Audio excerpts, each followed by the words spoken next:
Hello बच्चों, MSK maths academy में आपका स्वागत है। आज हम लोग 11th स्टैंडर्ड का सेकंड टॉपिक सीक्वेंस और सीरीज इसके ऊपर देखने वाले हैं। ये टॉपिक आपको JEE एग्जाम के लिए और महाराष्ट्र स्टेट बोर्ड का सीईटी का जो एग्जाम होता है, जो इंजीनियरिंग के स्टूडेंट अपीयर होते हैं इस एग्जाम में, उसके लिए भी इम्पोर्टेंट है। ठीक है, तो इस टॉपिक में हम जो कंटेंट कवर करने वाले हैं उसके अंदर हम लोग पहले सीखेंगे एपी एंड जीपी। यहाँ पे एपी जो है अरिथमेटिक मीन है, जीपी आपका ज्योमेट्रिक मीन है। उसके बाद में हम लोग जो पॉइंट नेक्स्ट टॉपिक कवर करने वाले हैं, sum of n number n terms of GP. मतलब आपके पास एन टर्म्स गिवन है तो उसका जीपी में सम कैसे फाइंड आउट करना है वो हम लोग सेकंड पॉइंट में देखने वाले हैं। उसके बाद में हम लोग थर्ड पॉइंट में देखने वाले sum of infinite terms of GP. Sum of infinite means unlimited terms are there, तो उसका सम कैसे फाइंड आउट करना है। उसके बाद में हम लोग नेक्स्ट पॉइंट देखेंगे कि harmonic progression means HP and arithmetic geometric progression means AGP. और उसके बाद में हम लोग देखेंगे कि डिफरेंट टाइप्स ऑफ मीन कैसे फाइंड आउट करना है। तो different types of mean find out करने के लिए 3 मेथड्स है, अरिथमेटिक मीन है, ज्योमेट्रिक मीन है एंड हार्मोनिक मीन्स है।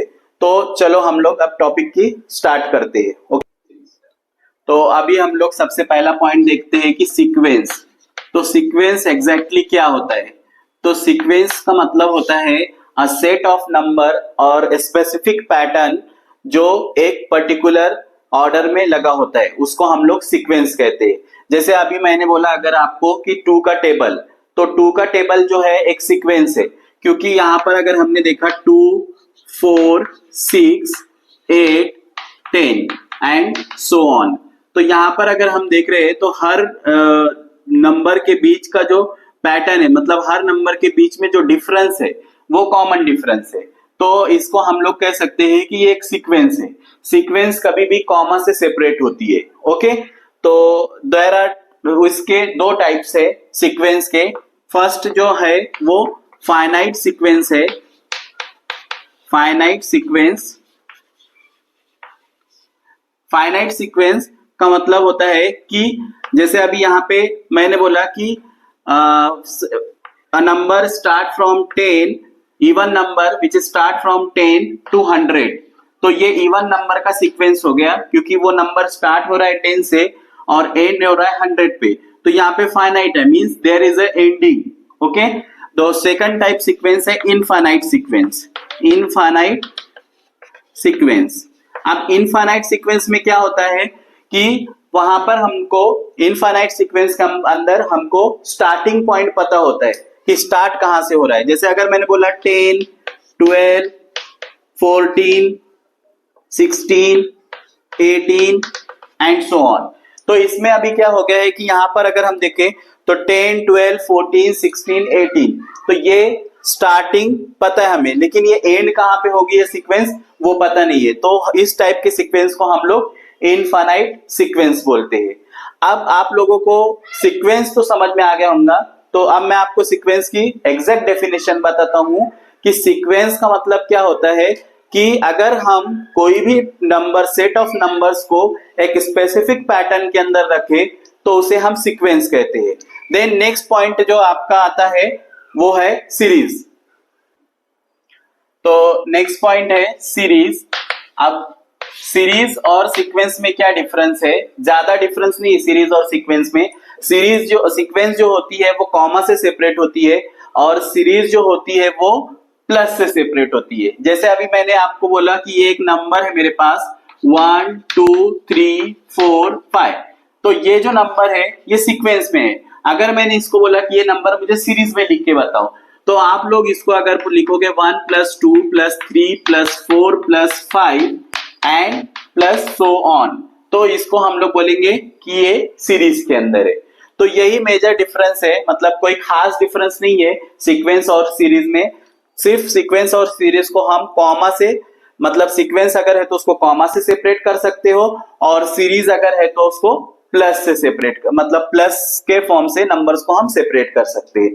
तो समझ में आ गया आप लोगों को सीक्वेंस और सीरीज का डिफरेंस। ओके, चलो अभी हम स्टार्ट करते हैं कि अरिथमेटिक प्रोग्रेशन क्या होता है। अरिथमेटिक प्रोग्रेशन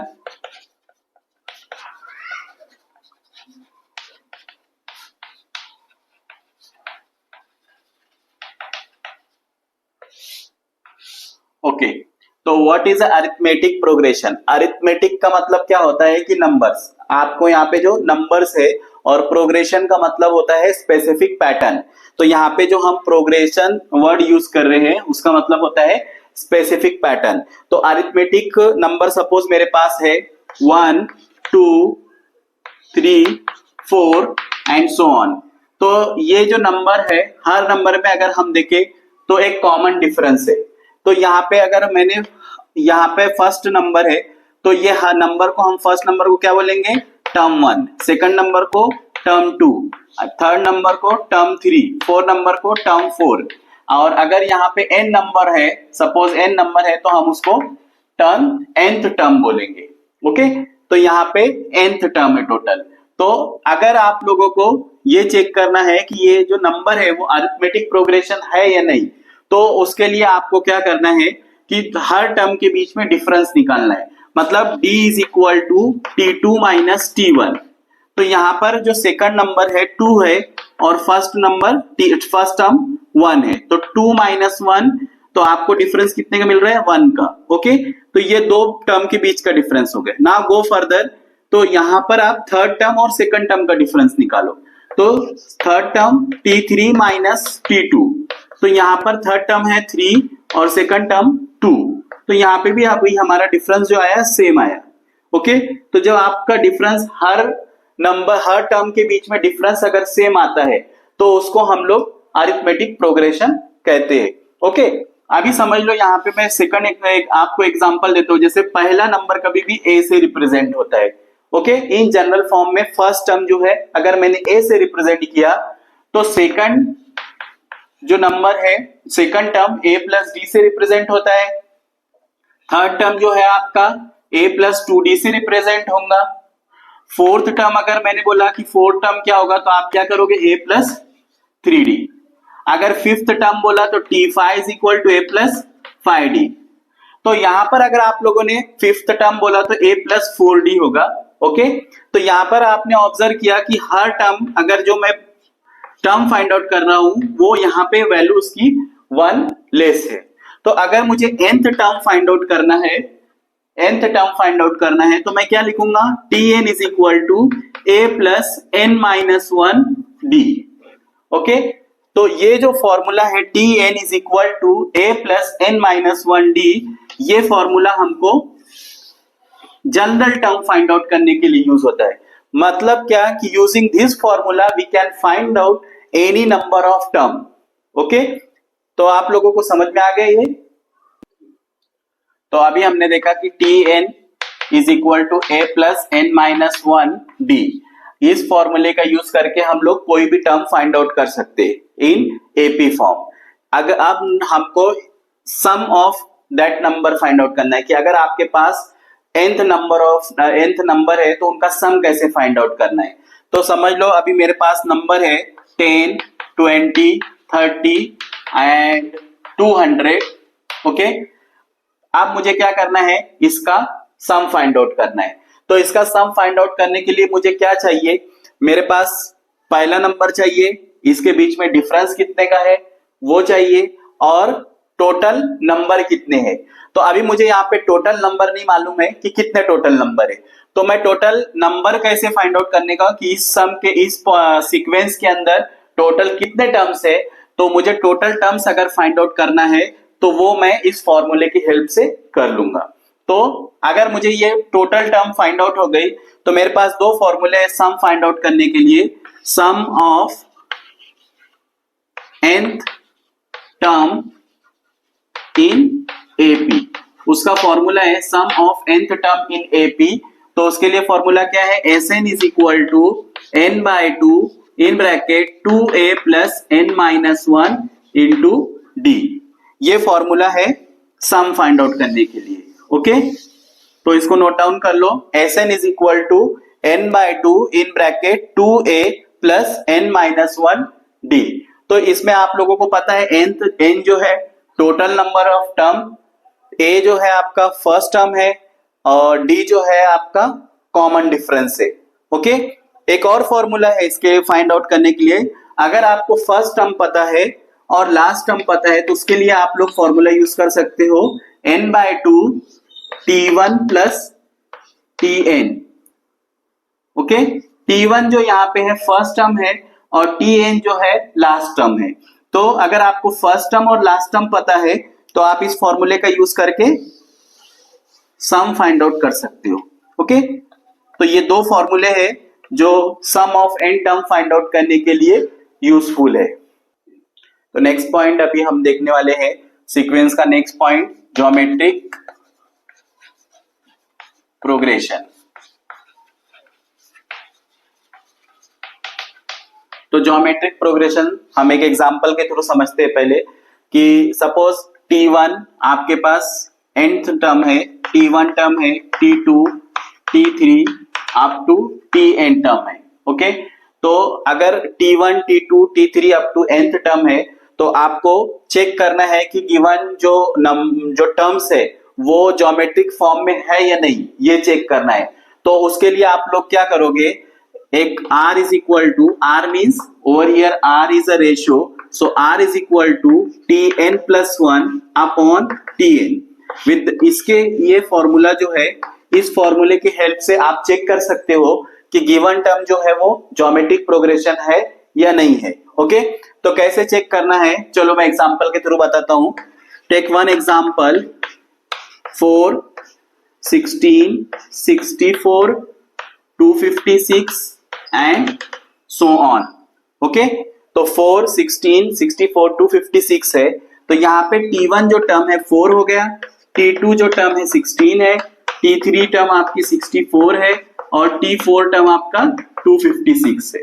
ओके, तो हम कॉमन रेशियो निकालेंगे इसके अंदर, R is equal to Tn plus 1, मतलब आपको T2 डिवाइडेड बाय T1।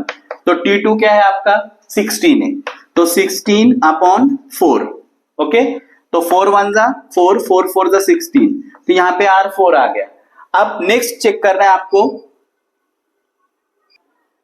तो नेक्स्ट वाला point R is equal to T3 upon T2।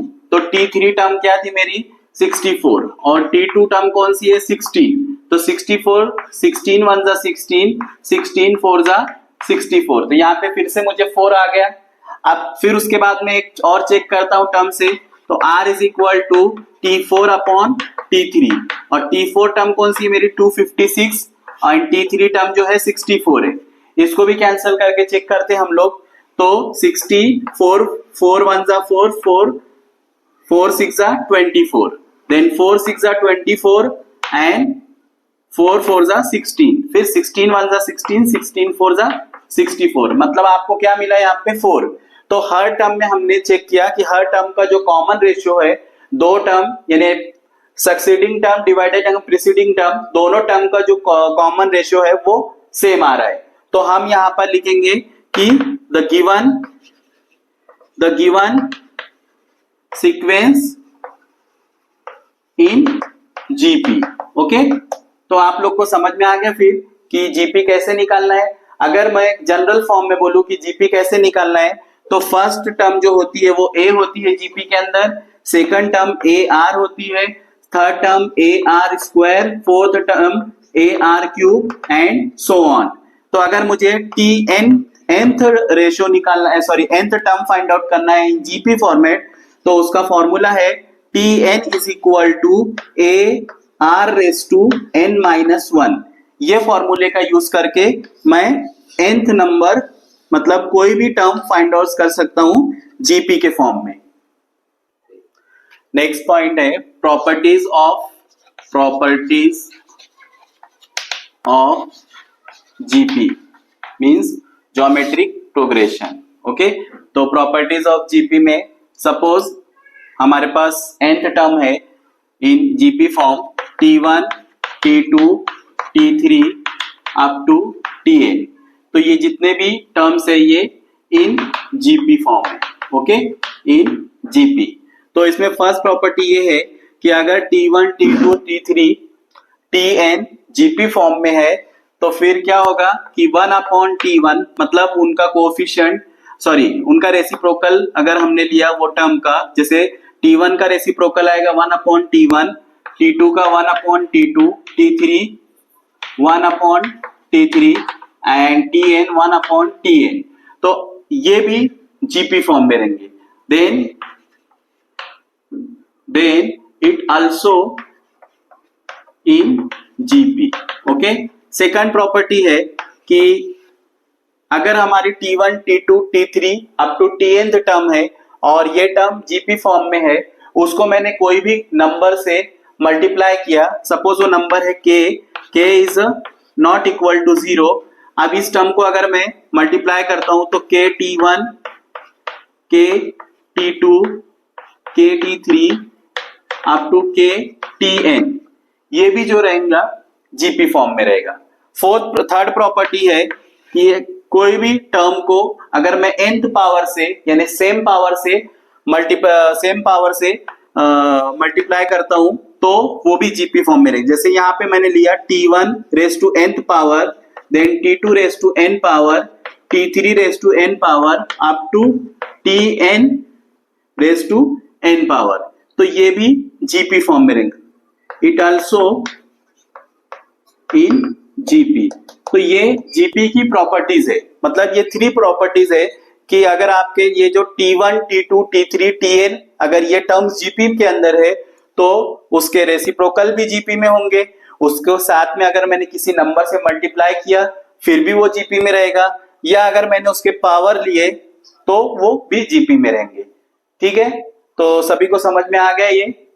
अगर आपको ये वीडियो अच्छा लगा तो लाइक करो, चैनल को सब्सक्राइब करो और बेल आइकॉन पे ऑल सेट करो, और ये वीडियो आपके फ्रेंड के साथ में शेयर करो। अगर आपको कोई डाउट है तो मुझे कमेंट करो।